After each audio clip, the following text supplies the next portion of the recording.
वाव बोथोरा ओरैबादि बरिया खोलो खोलो बार बारदों गोजांहां मोनलायदों अखाबो गोगोम हाना थांबाय दानि बावै बोथोरानो वाव वाव वाव वाव बावना हगारबायलै बिरादनो दा मारै दं रायजो राजा नोंथांमोन दा आङो दसे दिनै ब्लग भिडिअ माने मा होनना बुंगोन बेखौहाय ओरैनो मिनि ब्लग लाबोबाय ट्रेक्टर हालेवगासिनो दङ माइ गायनो बरिया बार बरिया अ माय गड वाव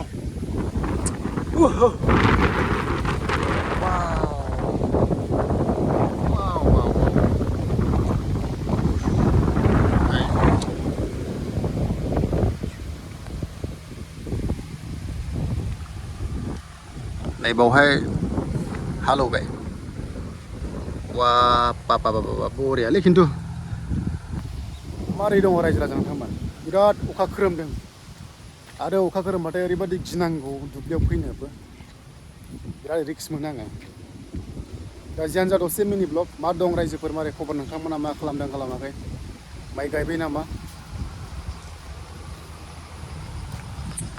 नै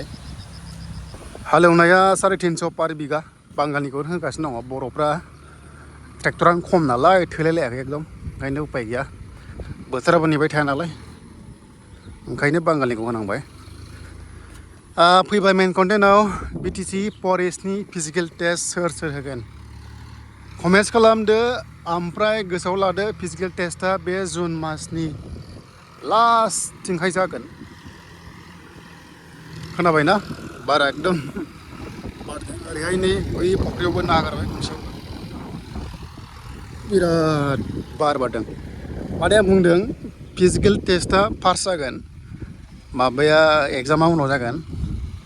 साख्रिया नोंसोरना बे बोसोरावनो जागोन मथा मथि सेप्तेम्बरालागै एपइन्टमेन्ट मोननो हागौ आं एसे आन्दाज मोन्दों आरो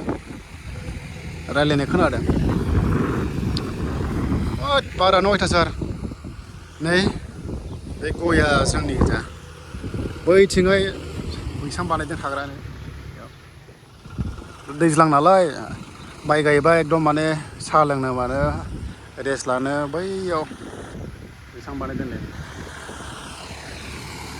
आरो सिखावबो नेजायो बैयाव सिखाव दायो आं ससे खोन्थाहैनो बोथोरा एकदम बारानो लास्लाबनो हायाखै जि बार बारदों बावहाय सिखाव नेनो हायो जोङो माने मोसौ सिखाव बिराद बारा जादोंथ' जोंथिं नै बावहाय आराम नेनो हायो आरो बैथिंहाय हनै ओरै बोथोरा जि बरियालै बाप बाप बाप बाप बाप बेनो दिनै ससे ब्लगआ थांनाय बाराव फरेस्ट गार्डआव पस्ट खालामदोंमोन नाथाय फरेस्ट गार्डखौ नाङा होननानै लास्टआव आं थाङासै माने लास्ट स्टेजाव ओमफ्राय फरेस्ट ग्रेड 1खौबो लाजायोमोन दा मोना दा बेनो रायजोफोर दोनथ'नाय जाबाय